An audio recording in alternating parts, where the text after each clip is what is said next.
doing? This is Mickey in the Middle, the quintessential show for Middle Americans, where all Middle Americans are welcome. I cannot tell you how much I appreciate you being here. Hey, Susie. Hey, Carolyn. I am so glad that you guys are with me. We're gonna wait a minute while the rest of the folks come on. Hey, Sherry, how you doing? So, congratulations. Susie is gold medal winner. Carolyn is the silver medalist, and Sherry, bronze medal. You did make it. I cannot tell you how much I appreciate you being here. So, I have had an absolutely wonderful day. It was those days where I never expected myself to. I never expected to do what I did today. I really didn't. I had a thought last week. It was like, hey, jump on a motorcycle and go for a ride, and not know where you're going to end up. And then it turns out that my sister called me and she said, hey, look here, we're closing Dad's house because my dad passed away in November. You got to take care of the estate. We couldn't keep the house. And yay, the girls are back. Yay, that's right, Carolyn. That is awesome. So what we did is we sold the house, and we finally signed the papers today. I came down here as the first stop in the Mickey in the Middle America tour, and I have had just an absolute day. Now, getting ready to come down here was frantic, to say the least, because I know how to pack for a military deployment, and I know how to pack for a motorcycle ride, but I didn't know what I was going to do or how I was going to do it. So, and I didn't know how much clothes to bring. I didn't know how to. I know how to pack a motorcycle. I pulled everything out, and away I went. So right now, I'm in Bossier City, Louisiana, at the Red River Marina and Resort. It's not very resort-like. It's like a boat dock. And then they got a bunch of campers parked out there, which is pretty awesome. So that was pretty good. It was it was a good day. So I'm going to tell you a little bit about my day. I'm going to show you a couple of pictures. I don't know whether these are going to show up or not.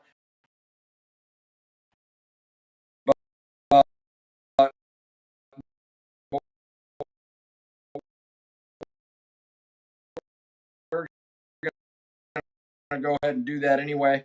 And then I want to be different to everybody. So and one of the questions on the video, they were asking two groups of people, older people and young. What do you think of America? And I was surprised by some of the answers of the young people, because they seemed like they had their crap together, and they seemed like they were well researched, but it also seemed like they were brainwashed. So let me show you this. This is me getting ready for the trip this morning. Oh, and then oh, come on, man. Let's see. I want to show. I had a couple of things I wanted to show you. Okay, so that was me getting ready for the trip this morning, and I made a video. Oh, hold on just a second. And then I went to my dad's house, and that's my dad's house. So that's the last time that the motorcycle is going to be in front of that house as a member of the Spillane household. And then I took a couple of pictures of me in front of the house with it. And now this is me down at the Red River Marina and Resort. This is my sister's house. This is my sister's new puppy. And this is the look at the dock when I got back today. It was absolutely scrumptious. It was absolutely beautiful. And then, have you ever seen a Mardi Gras bead tree? That's a Mardi Gras bead tree. You can see all the beads in there. And then this is the last picture that I took, which was when I went on a walk, which I have not done in a really, really long time. And the reason why that's important is because it made me start thinking about America and about what makes America great. And one of the things that makes America great is the fact that we have things here that nobody else in the world has.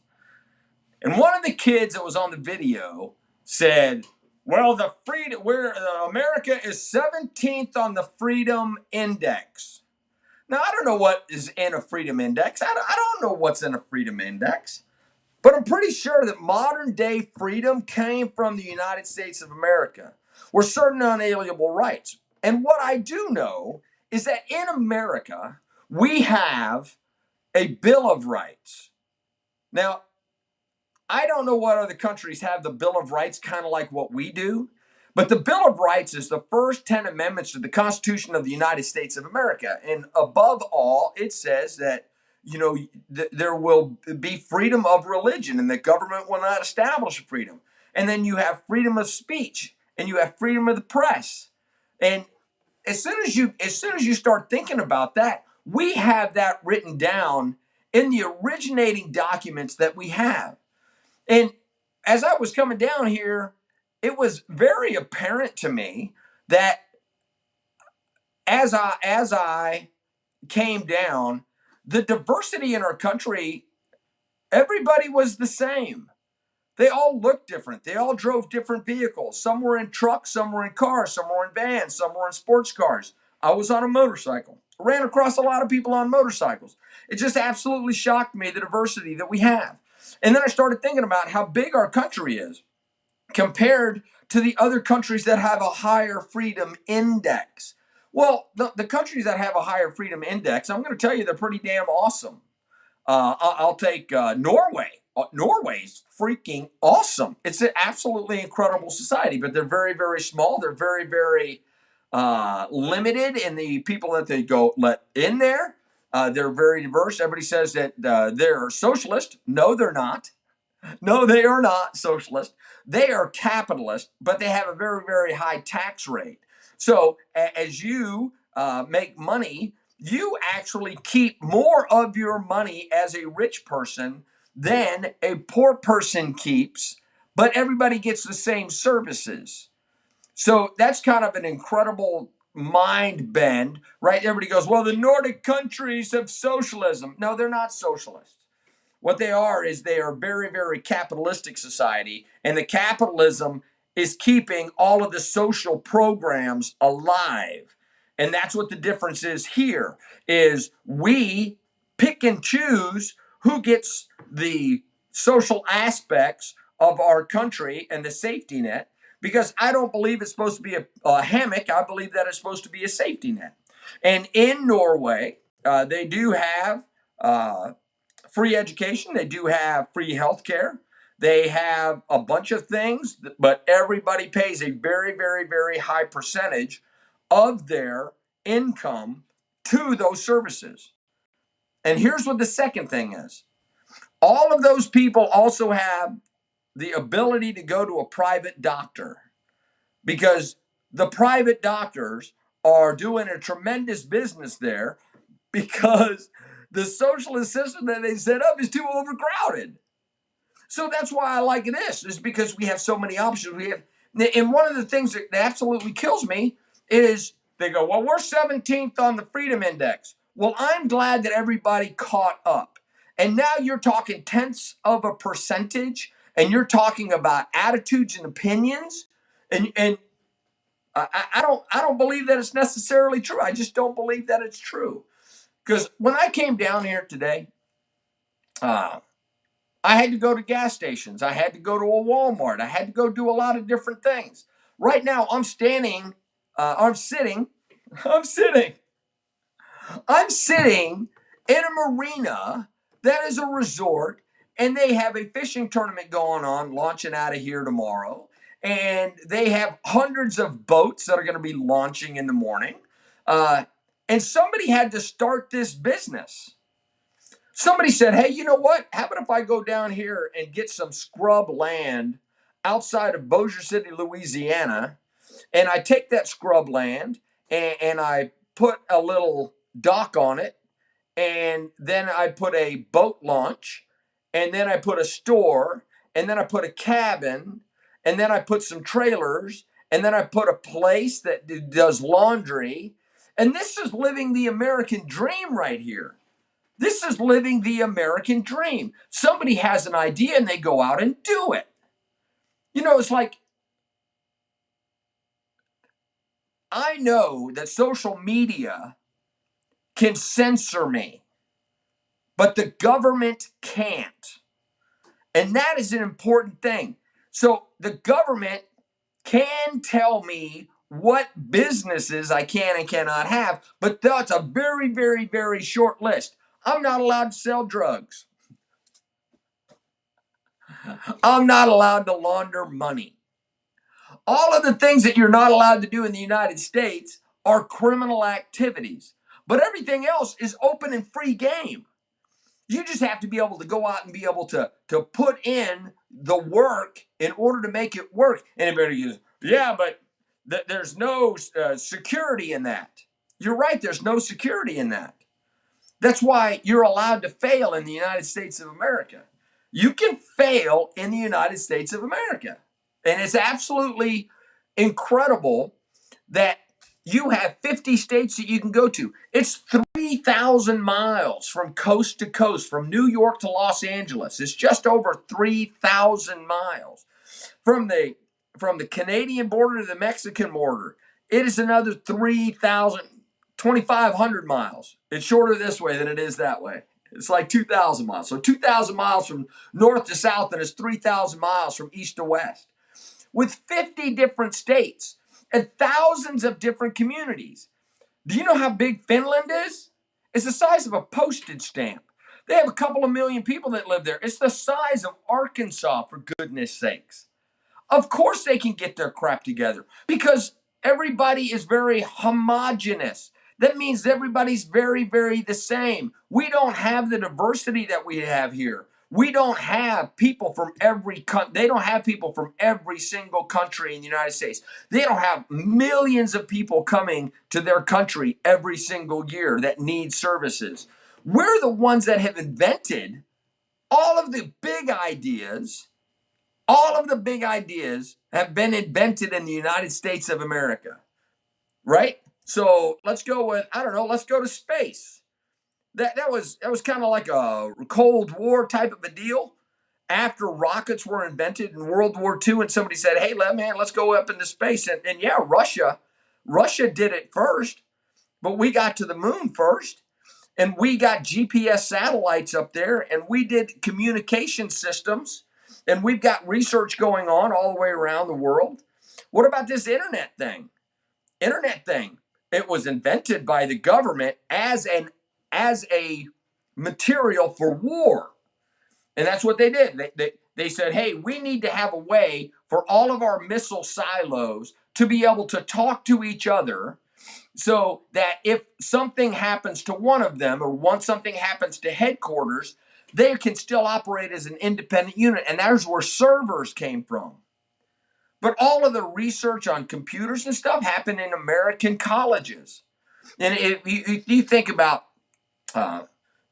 think about any other business, it's like these huge markets, these huge stores, the way that we construct buildings, the way that we make homes, the way that we brought making cars into the forefront, the way that we dig for oil, the way that we dig for coal, any other business in the United States of America is awesome, and all you have to do is invent something or do exactly what they're doing right down the street. That's why Burger King and McDonald's are successful, because somebody went, hey, people got to eat. Why don't we go make a restaurant? So now we have hundreds of thousands of restaurants in the United States of America. Why? Because it's not controlled by the government. It's controlled by freedom. You have the freedom to go do whatever you want to do. You don't have to ask the government for permission. So if I want to start a business called Mickey in the Middle America, I can go ahead and start that. All I have to do is go to the government and register it as an LLC and start paying taxes and do the stuff that I need to do on that. It's absolutely crazy how bad, it's absolutely insane why anybody would say that we are 17th on the Freedom Index. But the other thing is these kids were very, very smart, but they were very, very not practical. And that's what I want to talk about right now. The practicality of the things that people want to do when it comes to, I don't know, open borders. It's not practical to do that. And the reasons why it's not practical to do that is because we are 17th on the Freedom Index, and 100% of the people that want to move would prefer to move to the United States of America. They don't want to go to Finland. They don't want to go to Sweden. They don't want to go to Norway. They don't want to go to anybody else that's high on the Freedom Index. And I don't even know how anybody can be high on the Freedom Index. That's absolutely insane to me. But people want to come here, and it's not practical to have open borders where just anybody can come to our country. We have to make sure that we have the infrastructure. We have to make sure that we have the bones in order to do that in the school system. We have to make sure that we have the hospitals to do that. We have to make sure that we have housing to do that, transportation to do that. We have to make sure that we have an electrical grid and a plumbing system that will handle these millions of people that are coming in, because the government can't keep up with the number of people that come in here.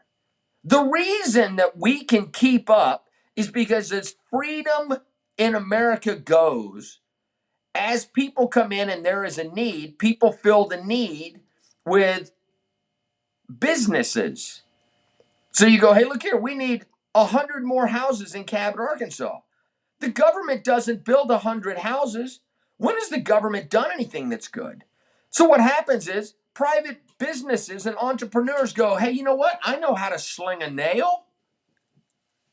I will go and do that. And you know what? I will find an electrician to put electricity in the house. And I'll find a plumber and who will plumb the house.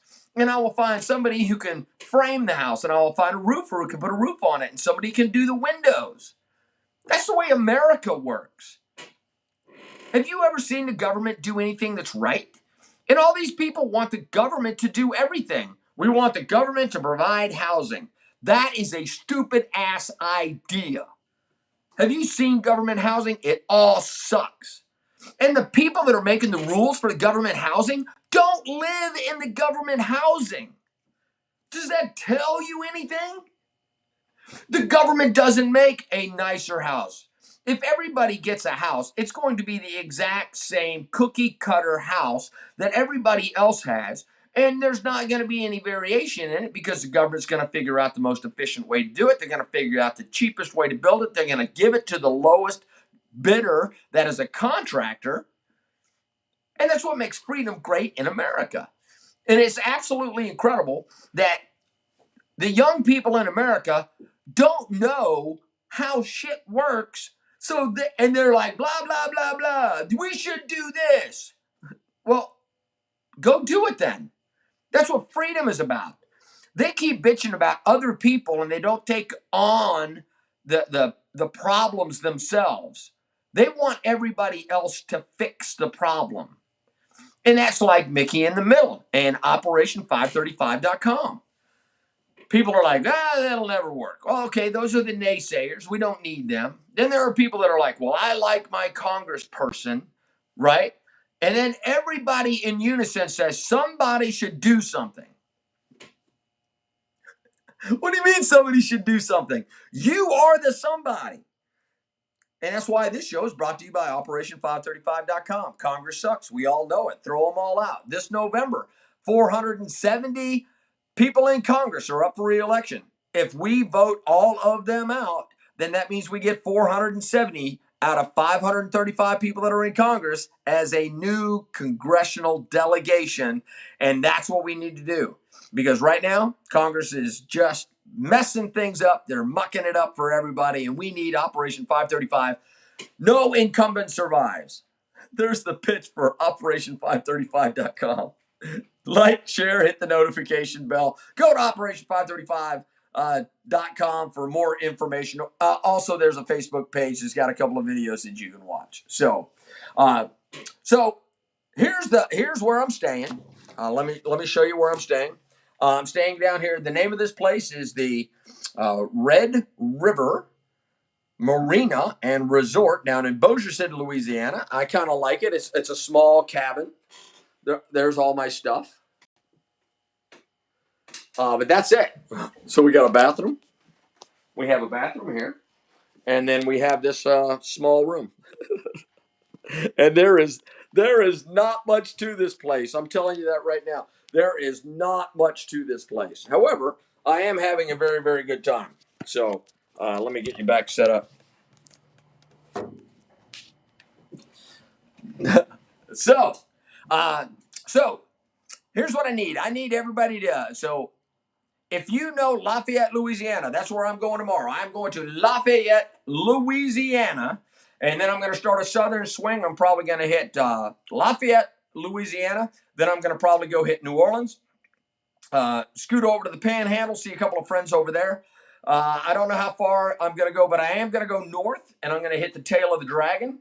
And then after the Tail of the Dragon, I'm going to go back across Tennessee and probably end up by the house. I got some appointments in April, so that's going to be a lot of fun. The trip so far has been pretty good. Ate dinner with my two sisters and my niece. That's I don't know whether they want me to mention them. So my sister says I don't have a sense of humor. I don't believe that I have a sense. However, we are politically divided. I think big picture and I think how to solve things. And she is also a problem solver, but she solves problems in a different way than I do. She's great. I absolutely love her. She's got a brand new corgi, and my niece is also awesome. And then my sister Cammie, who came over from Mississippi, she's on her way back to Mississippi right now. So that was great. All in all, it's been a fantastic day. Gas in Texarkana, Arkansas is going for $2.79 a gallon. So I had to get 3 gallons there. Oh, I've never heard of a vapor lock. Oh, look at that. Oh, my, I don't have a stand for I don't have a good stand for broadcasting, but we're working on it. So, I lost my train of thought. Choo choo. I lost my train of thought. So anyway, hey, look, we're gonna cut this short tonight. I'm trying to figure out how to do this. By the way, I am on my iPad. We are on iStream. I have turned on my hotspot on my phone because there's no Wi-Fi signal here. Please tell me what the quality of this is so that I can give feedback and see if I can do this all the time using my cell phone as a hotspot because my iPad does not have wireless. So it has Wi-Fi, but it doesn't have a cellular signal. So do me a favor. Let me know how this how I look and how I sound. I'll review this later. But other than that, that's going to be it for tonight's show. Remember, America is awesome. And America is awesome because the people that are in here. I'll use Sherry Clark. Sherry Clark, A-Star Tires. It's Carolyn says it's been great. Thank you. Susie says it's been great. That is awesome. Thank you very much for the feedback. I greatly appreciate that. I think I'm going to start using Restream. I got to make a couple of movies. I got to make a couple more graphics. And I could put those pictures in here, but I didn't know how to operate it. So we're getting better. But I'm going to use I'm going to use Sherry Clark as an example, right? So she started A-Star Tire in Cabot, Arkansas. And you know what she does? She helps people put tires on their car. And then she gets used tires. And when somebody doesn't have enough money, she goes, hey, look here. I know that you can't afford new tires, but we also have a selection of used tires. We'll be more than happy to put those on your car to get you down the road a little bit further. And that's the amazing thing about her is the service is outstanding. You wonder why? Because it's a small business. Number two, she's been there. She knows what she is doing. She's got a couple of folks that work with her that are also absolutely terrific. But if I go in there and I just go, hey, could you do me a favor? Can you check the air in my tires? Boom, it's done lickety split. And you might have to call her the day before and go, hey, Sherry, I got this kind of car. I got this kind of tire. Do you have any in? And set up an appointment. But here's what the deal is. I would rather call Sherry as a small business owner in a town where I am than call on a huge company that is out there like Firestone or Goodyear or somewhere else like that are supporting these huge corporate structures and having to pay for advertisements and having to pay stockholders and do the whole 9 yards. Bring your business to small business people in a town near you. Why? because that keeps America free and independent. As a small business owner, I can greatly appreciate the other small business owners around me. I am more than willing to pay Sherry a little bit more money if required. Most of the time, it is not required. If I've got to pay her because she doesn't get the huge bulk discount rates that those big companies do. But you know what I'm doing? I'm keeping a business owner in Cabot, Arkansas employed every time that I show up there. And I expect her to be able to take a little bit of the money that I spend in town and put it in her pocket so that she can feed her family or that she can keep her doors open or she can go buy whatever she wants to buy at the grocery store or down at the mall. And that is exactly what I'm talking about. What makes America great. What makes America great is American innovation and American businesses, small, because small businesses employ more than anybody else in the United States of America. So that's a little known fact. So thank you very much for hanging out with me. I cannot tell you how much I appreciate you being with me tonight. I just want to let you know that you're my favorite. Remember, Mickey in the Middle, 9 p.m. Central, right here, wherever I am. 9 p.m. Central, right there, wherever you are. Embrace your middleness, America. America needs you. Good night, small one. I love you. By the way, the small one's my daughter. So I'm going to start signing off like that every night. So good night, small one. I love you. Hey, take care, everybody. Bye-bye. Oh, video.